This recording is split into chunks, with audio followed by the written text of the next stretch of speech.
G'day everyone and welcome back to another vocal, no, I did it again, another live hangout. Oh dearie me.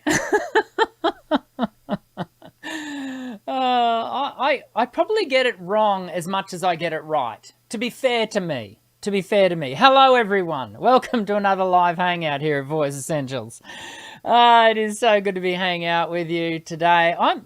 Do you know what? I'm in a pretty good mood. I hope you're in a good mood. Because life is not always have you in a good mood, right? But I just had a really restful weekend. My wife and I, we went to the markets and got some green groceries. Took our dog for a walk. I even had an opportunity to go for a run. Just had a good weekend, and I installed something new, which I'm going to show you in a moment. I installed something new into the studio specifically for the live show and the vocal analysis videos. I'm going to show you in a moment. You almost certainly cannot guess what it is. I mean, you can try guessing. You can put your comments in the chat and let me know what you... Let's do that. I'm going to show you in a moment. So you've got like less than 5 minutes to tell me, what do you think I've installed into the studio? And I'll give you a hint. It's visual that is all about just creating some ambience. Gee, I reckon I've almost given it away. I'll get to that in a moment. Just wanted to let you know today we're doing a Q&A, of course, as you well know. Next week we're doing a mini topic. So if you're not already subscribed to the channel, and by the way, to make comments in the live chat, you do have to be subscribed. If you're not already subscribed, please do subscribe. Join our ever-growing community from across, like literally from across the globe. There are people already in the live chat from Canada, from way down in Hobart. Hello, Linda. And people from everywhere in between. So, yeah, join us. We are a supportive, encouraging, warm community of human beings who love singing, love learning to sing. So next week, we're going to do a mini topic. We're going to be looking at genre selection, not so much from the point of view of what is the best genre for you, but what are the differences between the genres? We're going to talk about that next week. The week after that, we're going to do another Q&A.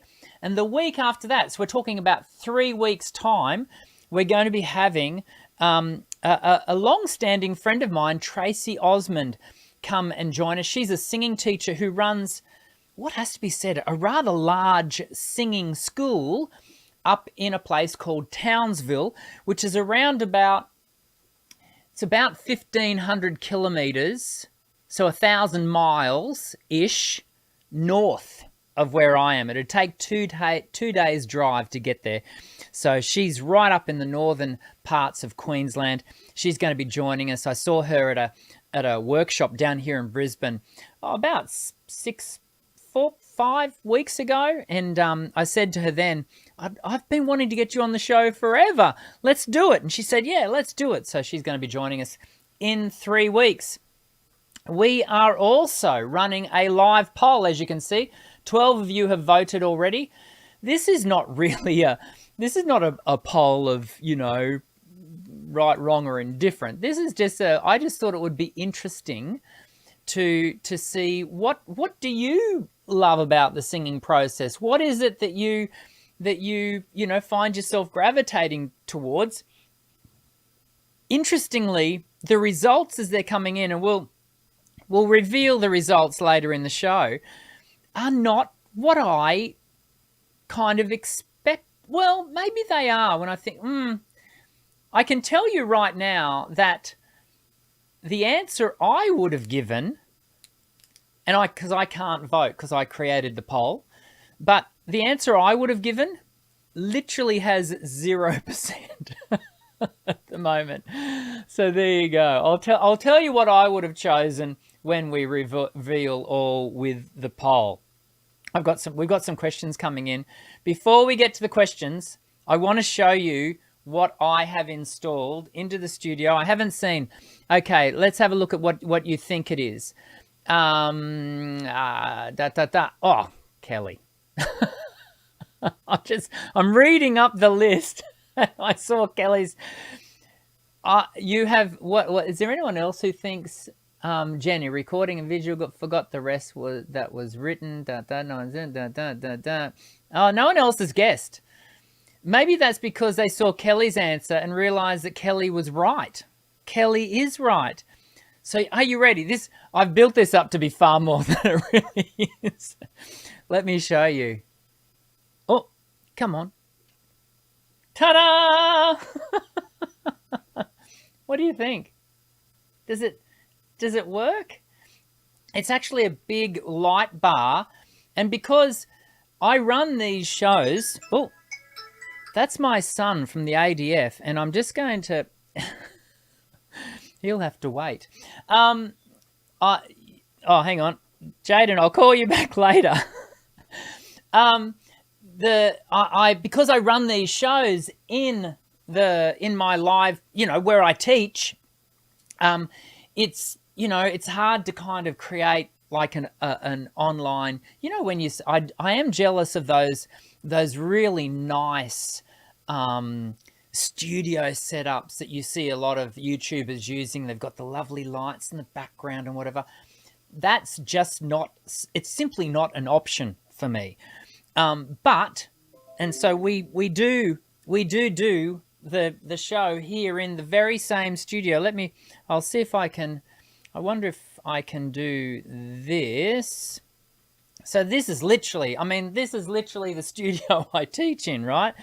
And so, but I've been for a long time, I've thought, I wonder if adding a little bit of, color might help. What do you reckon? Do you like it?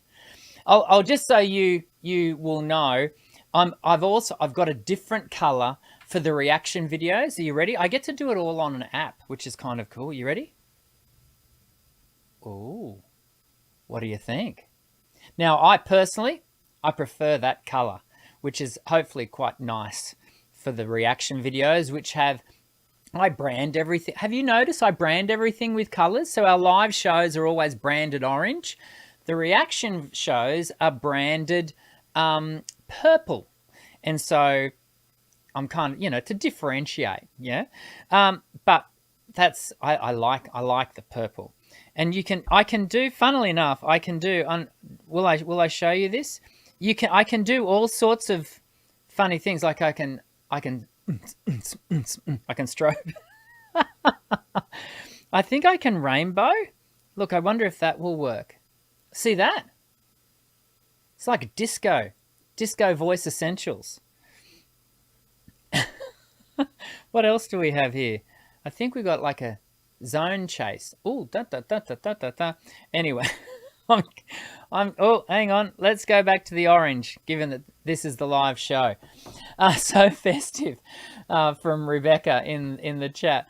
Look, I just wanted to color things up a bit, make it a little less bland, and hopefully that's what we've got coming on there. Hopefully. I don't know. What do you reckon? I'm hoping so. Okay. No, I just told you that everything that we do here on the live show is orange, and then I go and do this.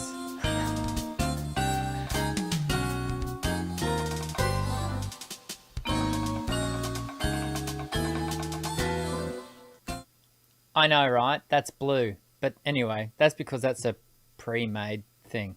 Anywho, let's get into the Q&A. Enough of the colours. We've got 14 votes. 14 votes so far in the poll. What's your favourite part of the singing process? You've got 4 selections there. And they're all really important parts of the process, and no one part of the process is more important than the other. But I thought I'd just find out from you what's your favourite. 14 votes and counting. Let's go looking at a question here. Erwin, and again, just to let you know where we're at with the questionnaire sorry, you know how what I like to do is put your question down the bottom of the page so that everyone can see it on screen. That function is still, I messaged them again today. It's still not working. So we just have to put up with me reading it out. Erwin von Landwust. Is that how you pronounce it, Erwin? Hi, Dr. Dan. My question is, how can I sing the high part of Dream On, where the notes alternate between G5, G sharp 5, I guess, and G5? I feel like I'm running out of air.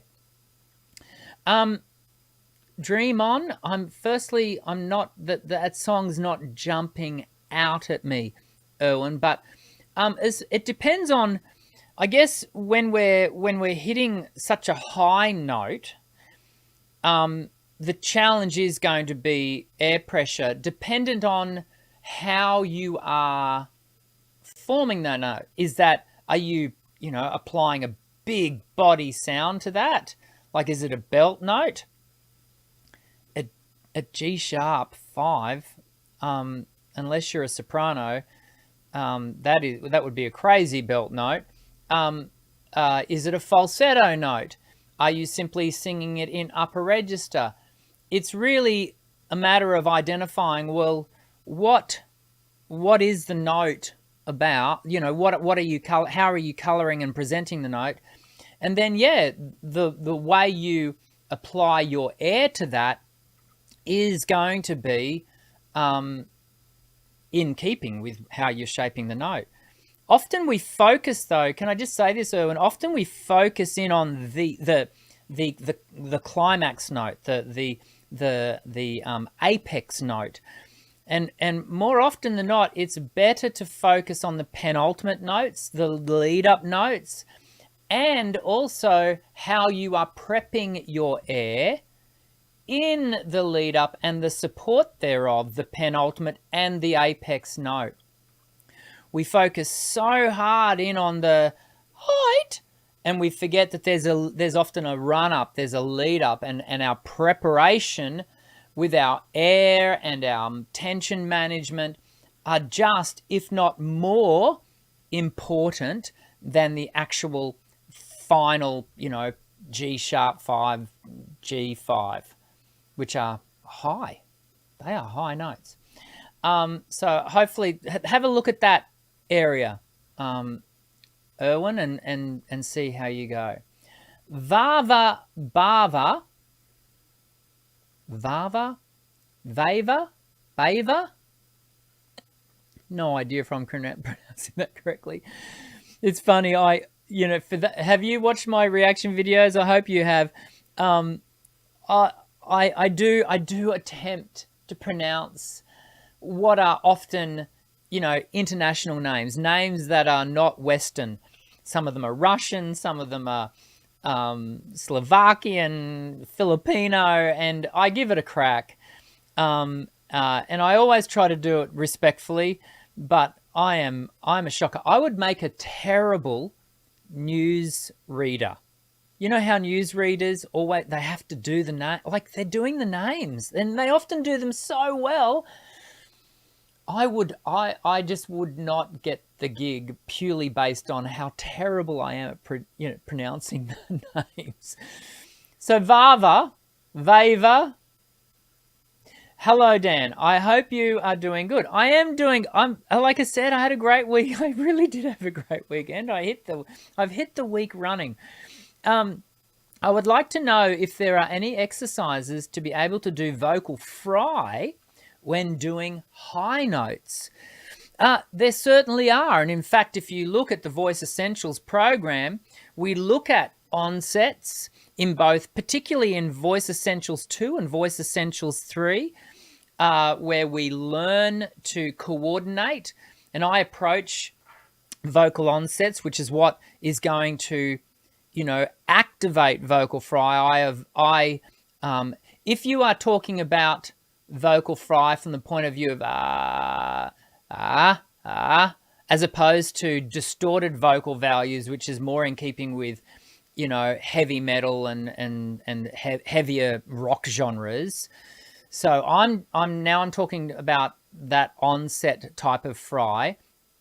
There are exercises because it is about the coordination, the choice that you are making in the way you commence onset, and the onset of sound in your voice. And so definitely there are exercises to develop that skill. And yeah, so please check out Voice Essentials 1 and 2 and 3, because onsets are a big part of what we do at Voice Essentials. Bradley Munro, the Music Man. We're up to 16 votes, people. 16 votes. And I'm fairly confident, looking at the poll, that only one other person has chosen what I would have chosen. That doesn't say it. That's neither here nor there. It's just preference, right? But I'm watching the poll movement with interest. With interest today. I'm learning something about you all. Bradley Munro, the Music Man. How long can anyone spend time singing in high registers? Good question. Everyone's stamina is different. I don't think we can, draw a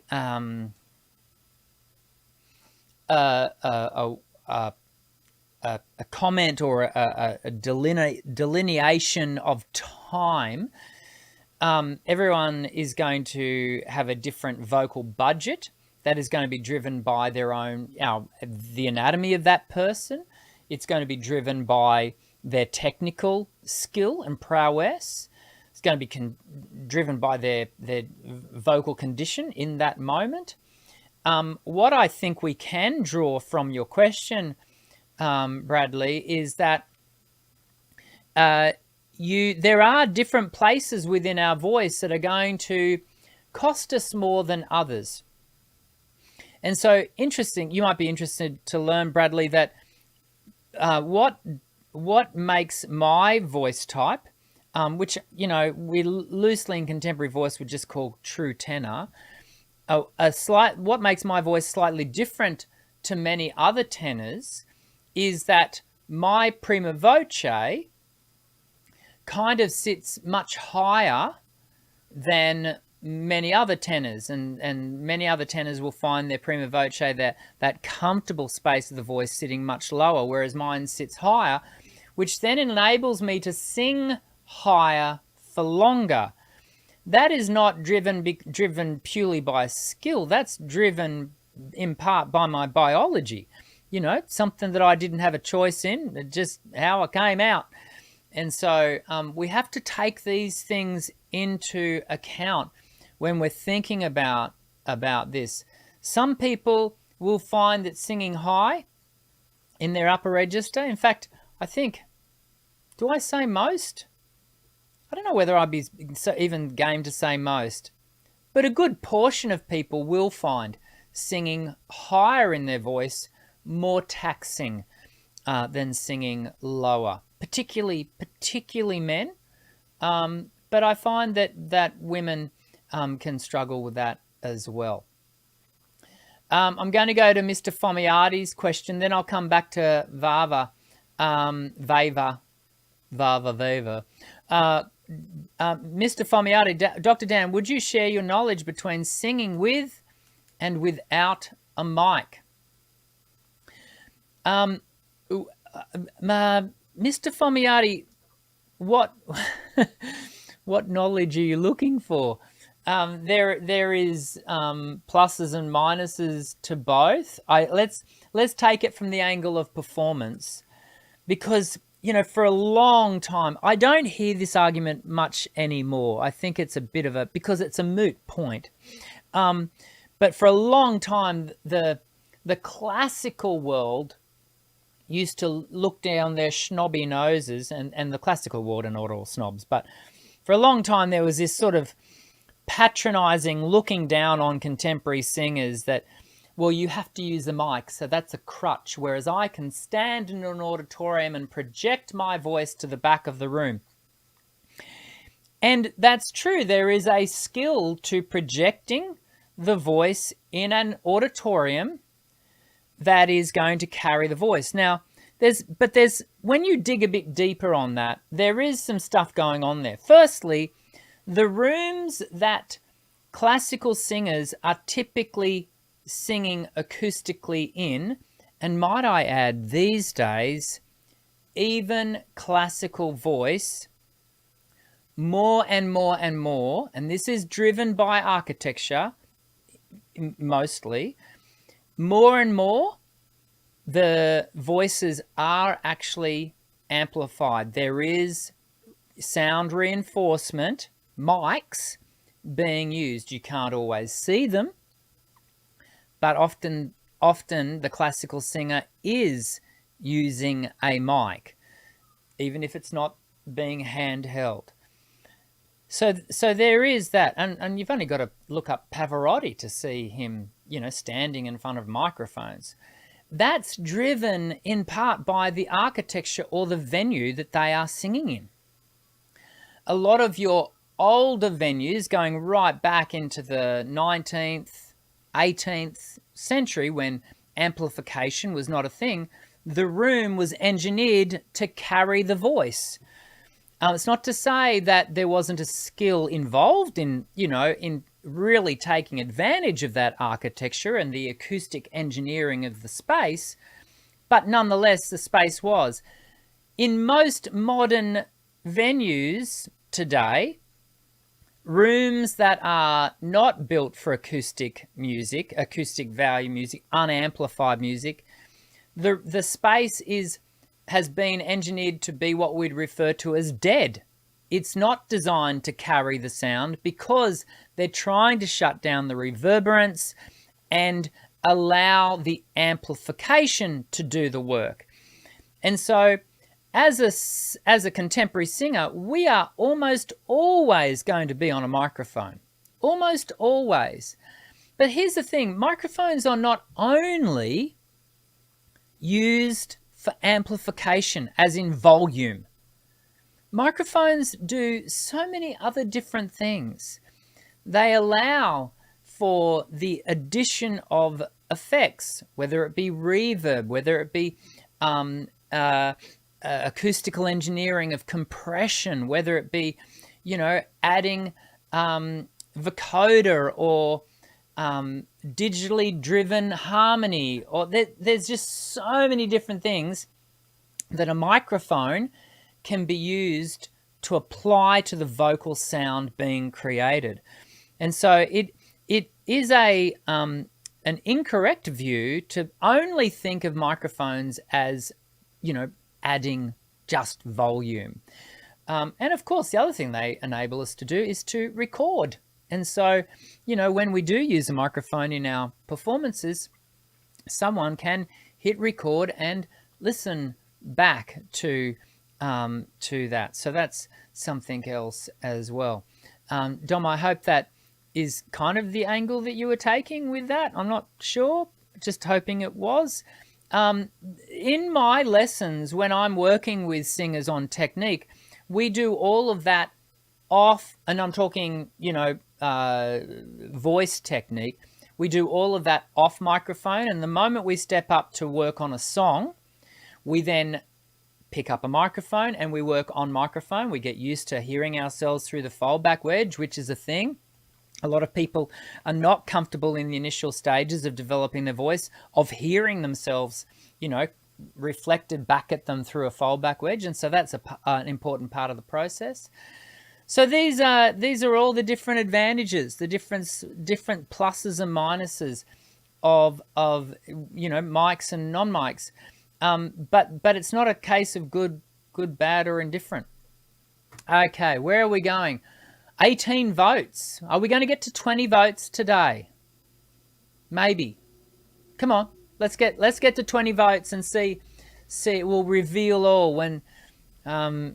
Hopefully, it doesn't take us too long to get to 20 votes. If you haven't voted yet, please vote. What's your favorite part of the singing process? We want to know. Let's go back to Vava's second question. Vava's coming up with a lot of questions. That's good. I love lots of questions. The other question that Vava was asking is about, is there a way to sing with more power? Sometimes rather than sounding powerful, it sounds more like a whispering. Yeah, it all comes down to, again, Vava, it comes back to that flow of air, the way you are feeding air through your vocal tract, the manner in which you are, delivering the air. Can I point out to you that here's one advantage of microphones. They play a really important role in amplifying aspirated / breathy sound. When we're wanting to add that sense of colouring, and the singer themselves is wanting to add that sense of effect, not just waiting for it to be applied further down the signal chain, but the singer themselves wants to deliver an aspirated sound to the mic, then the mic is able to enhance that. It's able to grab that and do something with that. And it means then that the singer may not need to work as hard. It may not be as taxing on the voice when the microphone is being used correctly. And so, creating power in the voice doesn't just always have to be about clean tone. It can be around healthy tone. We're still at 18 votes. Still at 18 votes. Come on, 2 more votes. There's got to be 2 more people that haven't voted. There's quite a few people watching today. So I reckon we can go 2 more. Gem Fott. Dr. Dan, if we have underbite teeth, can we sing properly? I'm going to say yes, but the level to which there's underbite and then there's underbite, and because I can't see you in front of me, Gem Fott, I'm not able to determine just to what degree your underbite is in play. I have the slightest underbite myself, where when I close my jaw, my front teeth sit forward of my lower teeth, but it's by no means disruptive to my singing, but equally, one would not note it as a clinical issue for me. Whereas some underbites can be quite pronounced. It's interesting. Most of us are working with an imperfect body, yeah? And some of us are working with more imperfections biologically. Some of us are even working with disabilities. And sometimes there's nothing that can be done about those disabilities. And so my encouragement to you is still work towards achieving the full potential of what your body in this moment is able to do, and work towards efficiency within that. And if that includes disability, I have one student who, as many of you know, part of the Voice Essentials approach, part of my approach technically, is to actually have you bending up and down, using your whole instrument to sing, using your legs, activating your muscular support. But I have students who cannot do that. I've got one student who, in our lessons, she has to be seated due to a disability. Do I, as a result, say to her, well, I'm sorry, but my approach is you've got to be able to stand up and bend? Well, of course not. We work with what she can do. We take a strengths-based approach, and we work our voice around that. But we're always looking for efficiency. We're always looking for health and sustainability with what she can do. And so coming back to you, Gem Fott, look for what you can do and go looking to develop that. yeah, there is an opportunity for you to workshop your weaknesses, and that may come down to some jaw tension that you experience, and maybe some narrowing of the pharyngeal wall. But play with that. The Voice Essentials program goes into this sort of stuff in depth in looking at vocal tract shape. You won't hear the program, nominate underbite, but it's still, you can still apply it to you. And so that's my encouragement to you. Rebecca Martin is asking, what would you say about practicing all ranges? Sunday morning praise team, there are all kinds of songs being sung. What I say for you, the individual, Rebecca, we're up to 19 votes, people. I just glanced at 19 votes. And what I would have chosen is no longer the least. In fact, it's running third, just to keep you up to speed. You, the individual, Rebecca, my encouragement to you is that you do need to workshop your entire voice. We spend the majority of our time in the lower and upper register, but it's so valuable to work the voice up into falsetto for men, flute for women in the Thurman and Welch model of voice registration, and down into pulse. We want to work the whole voice. Why, if you're living in a four-story building, why only occupy one level?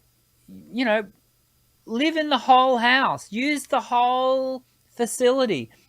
And it's the same with your voice. When we draw out, more to, the situation that you're in, the praise team, there are also all types of songs being sung.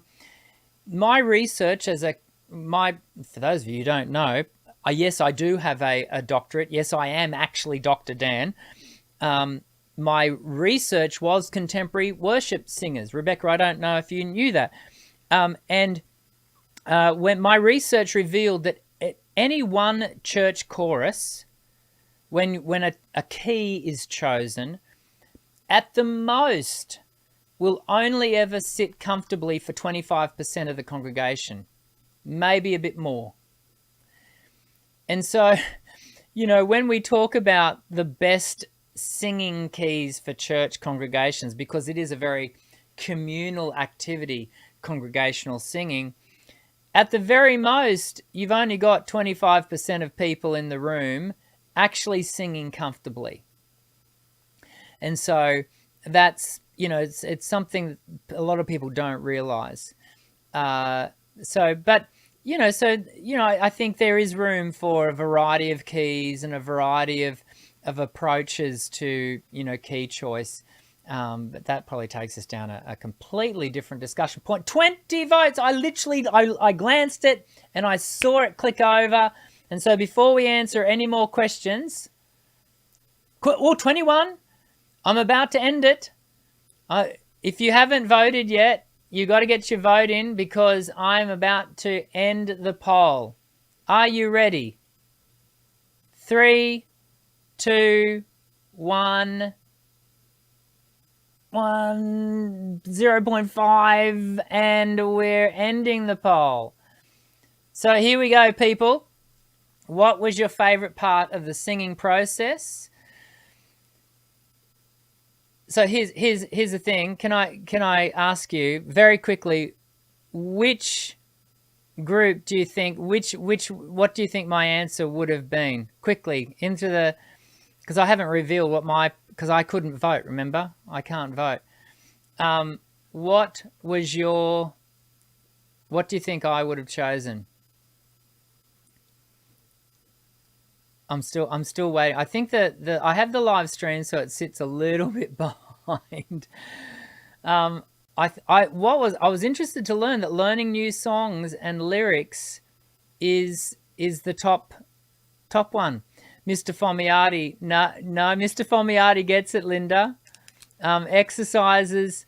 I enjoy exercises. Dear me, I'd want to. I live singing exercises every day of my working life. No, do you know what? I really love the recording process. Um, I find it a real treat to step into a good quality recording studio and do it in team with a high quality recording engineer, and I love it. I do. I love recording. Vava, the performing, I do in certain contexts. I have performed in a lot of high pressure situations, and I'm talking national live broadcast. I'm talking, in front of stadiums, and that never floated my boat. Let's put it that way. I enjoy playing at my little, very little, local church. I love the fact that I get to do that. But recording is my thing. Back to your answers, I was really interested to see learning new songs and lyrics is 33% of the vote. So 7 of you. That's 33% of 21 would be 7, right? Math is not strong with me. I think that's right. And so interesting to see that quite a number of you really enjoy that process. I think one of the reasons why that is my least favorite is because, learning lyrics, the bane of my singing life is remembering lyrics. a lot of challenge. I can do it, but I have to work so hard to do it. But there you go. Let's answer a couple more questions before we finish up. I want to go to Kelly. Kelly and I got together today earlier, and we had a great meeting of hearts and minds. Kelly's going to be helping me with a few things, and I'm looking forward to what Kelly brings to the community over the next few months. Kelly's been a long-standing private student of mine and will continue to be, but she's going to also bring some of her skill set to the community. So stay tuned. A lot of what she's going to do will be in the background, but I want to acknowledge her, and I love and I am so fortunate to have such awesome people in my corner. Ones like Linda, ones like Kelly, ones like Kathy Schneider and the Facebook group. Awesome people doing things, serving the community. It has to be said, serving the community. I've just seen Rebecca's comment. It was hard to vote. They are all top notch. Yeah. We really can't order the poll in order of good to bad. It was just what are your preference? Okay, coming back to Kelly. What type of changes happen to a singer's body as they practice properly?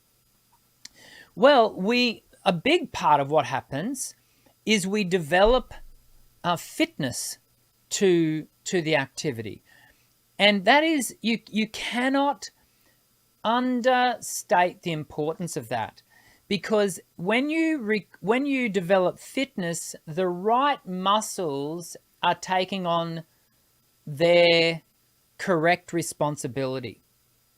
And for those of you who go to the gym regularly, what I'm talking about, right? If you're away from the gym for a couple of weeks, your body loses some of that muscular tone, and you'll find it difficult coming back. You've got to work yourself back in.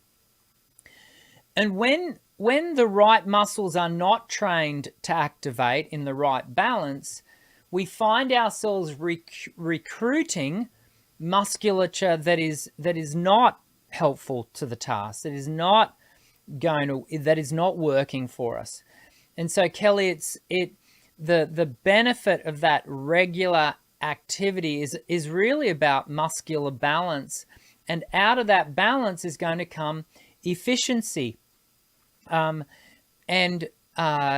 so, yeah, and I think, and I kind of feel like you asked a question there that I think you already knew the answer to, but we really find the body upregulating to the task, and that just makes I find that it just makes singing far more enjoyable, so much more enjoyable when it's easier. It's like playing guitar, right? When I've had a couple of weeks off playing guitar, the calluses on the end of my fingers kind of wear away and I'm left with soft tips again. So you've got to go through the process of developing the calluses, and so it doesn't hurt as much to press down on the frets.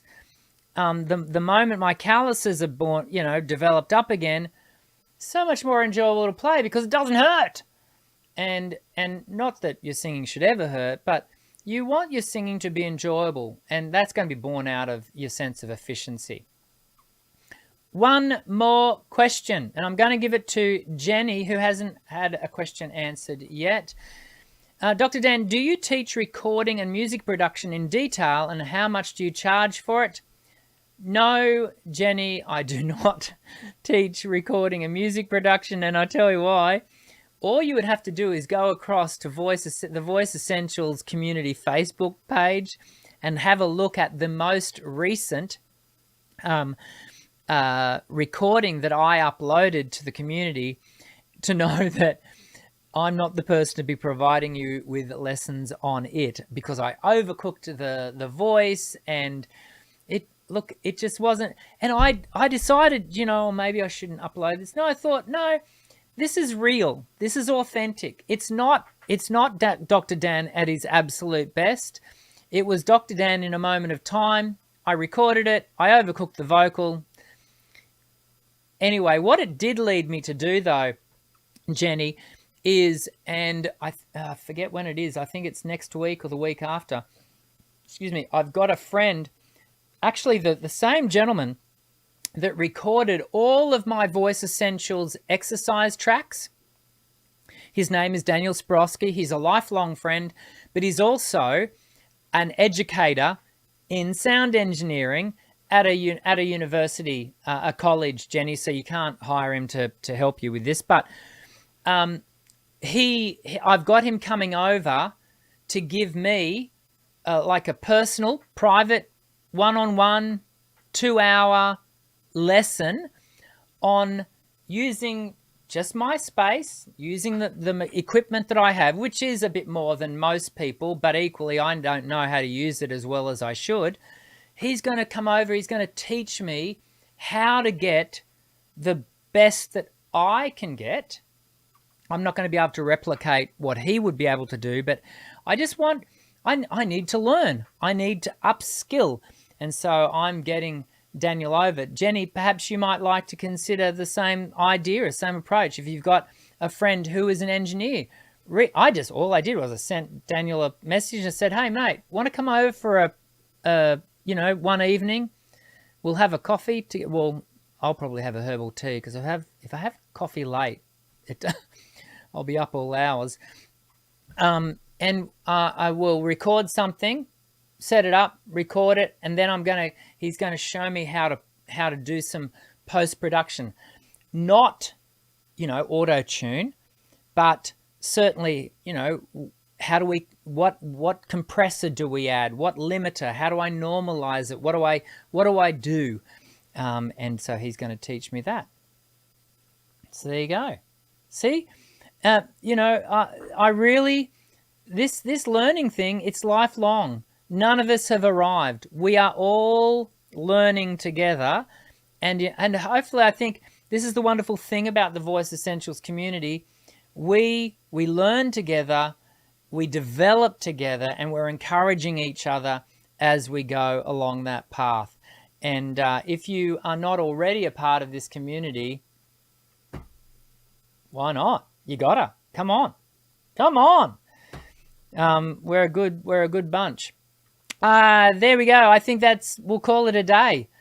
What did you think of the color? Did it add anything? Or is it sort of, once it was up there, you kind of didn't notice it anymore?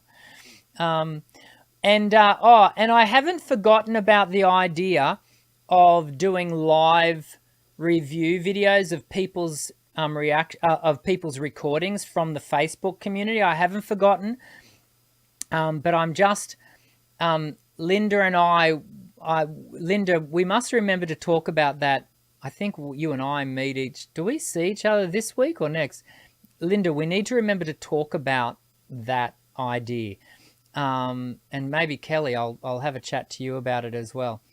Sharon saying looks great. Thanks, Sharon. And Mr. Fomiati is saying it's a nice warm orange color. It is. Here, once again, I'll show you again. Is this? Oh no, come on. Come on. Oh, there it is. The app's a little bit jiggly. I like the purple. I really like the purple. That's kind of, but there you go. Back to the orange. Thank you, Vava. I appreciate that. And yeah, let's call it a day. Next week, we're going to do a mini topic. Make sure you subscribe, hit the white bell icon, thumbs up, all the stuff that you know to do.